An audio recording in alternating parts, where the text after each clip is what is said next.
Hello everyone, in this video, I'm going to show you how to use custom charts in Appsmith, and I'll be showing you this by using the FusionCharts library and a chart widget on Appsmith. My name is Confident and I'm a developer advocate at Appsmith. Without further delay, let's get started.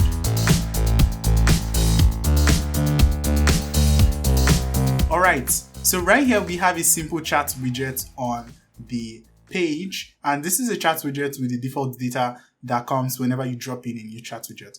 So in order to use custom charts, all you need to do is to head to the chart type and set it to custom charts, and here you can make use of FusionCharts.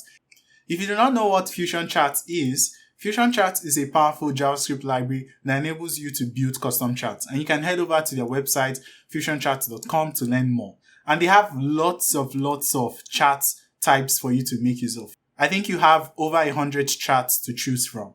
Alright, so I'm going to be showing you how to make use of FusionCharts in the chart widget on Appsmith. So the first chart I'll be showing you here is the scroll line to the chart. So I'm just going to open this up.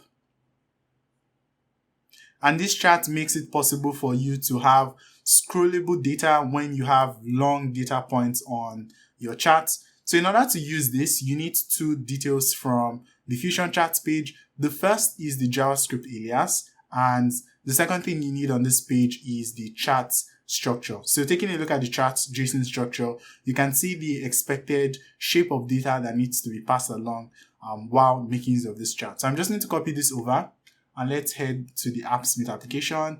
And here in the data source key, I'm just going to paste in the JSON data I just copied. So I'm just going to paste this in. Then we need to head back to get the JavaScript alias. So I'm just going to copy this and set that to be the chart type. So I'm going to set this to chart type. And taking a look at this, you can see that we have the scrollable chart showing up on the canvas. And I can go to the edit mode to check this out and scroll through the chart, and you can see that this works well. So that is how easy it is for you to use custom Fusion charts with your application. I'm also going to show you how to make use of other charts. For example, there is a zoomable chart, so I'm just going to paste in the details for the zoomable chart. I'm just going to paste this in. This has the chart's static data and also the chart type, as you can see right here. And taking a look at this chart, you can zoom in and out, and this is really useful if you have a chart with lots of data points, and you'll be able to go in to see the exact data that you need. And this is also gotten from the FusionCharts list, so you can go browse this list and check for a chart that suits your exact use case. One other chart I'm going to show right here is the cylinder chart. So I'm just going to head back and paste the data right here. And you can see that we have a cylinder drawn inside of the chart widget. So this shows how powerful FusionCharts is. To edit this, I'm just going to go to change the value from 110 to something like 50.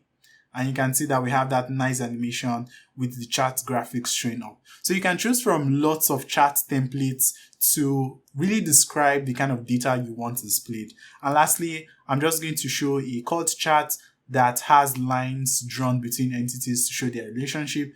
And you can see that we have a chord showing up within the chart widget. So this is how easy it is for you to build custom charts using a chart widget.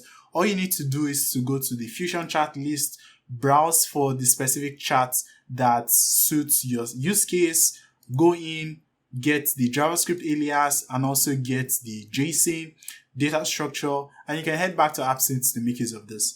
And also to mention, in the FusionCharts column, you can go into make use of JavaScript, for example, to pull in data for the chart from something like an API call or a DB query. All you need to do is that you need to make sure that the data you are passing in is formatted with the structure that is shown on the FusionCharts documentation page. So you have to make sure that the data is correctly formatted for the specific chart you want to make use of. Alright, so this is how easy it is to make use of custom charts in Appsmith. I hope you found this video helpful. If you did, leave a like, get subscribed, and I'll see you in the next video. Take care. Bye bye.